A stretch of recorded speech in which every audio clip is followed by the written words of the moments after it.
Hello ভাইয়া। হ্যাঁ বল না। হ্যাঁ, তুমি কোথায়? এই তো ভাইয়া তো দোকানে। কেন কিসে? না, কিছু হয় নাই। কি করো? ভাইয়া কাজ করতেছে যে। কেন কিছু বলবি? বলার তো অনেক কিছুই ছিল, আগে বলো। নাস্তা করছো? হ্যাঁ নাস্তা করছি, তুই করছস? না, আমি এখনো করি নাই, করব। তোর ফোনটা আমার তেমন লাগছে কেন? কেউ কিছু বলছে তোকে?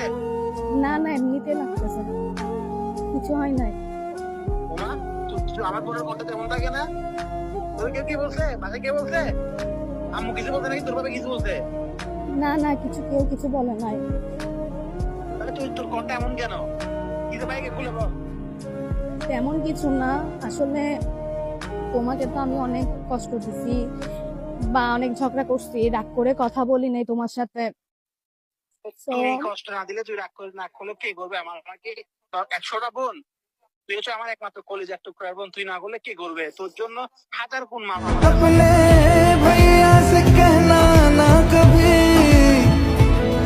কখনো তো বলা হয় নাই, যতই কিছু করি না কেন কখনো তো তোমার থেকে মাফও চাই নাই, সরিও বলি নাই। তোরা যাই কর না কেন, তুই থাকবি আমার হৃদয়ের মাঝে।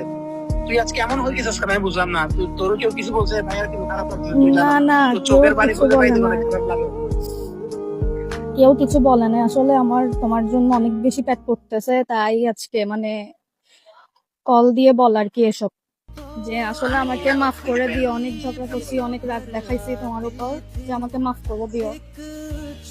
আর এমন করে বল না। কিসের মাপ করছিস তোকে? তুই হচ্ছিস আমার বাচ্চা।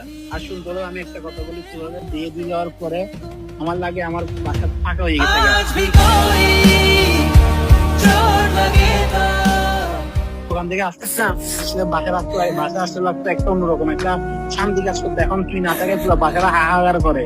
মানে আমি কি নাই আমার মধ্যে সবসময় এটা, মানে আমি বিচলিত থাকি কি রে, আমার বোন কই, আমার বোন কই, মানে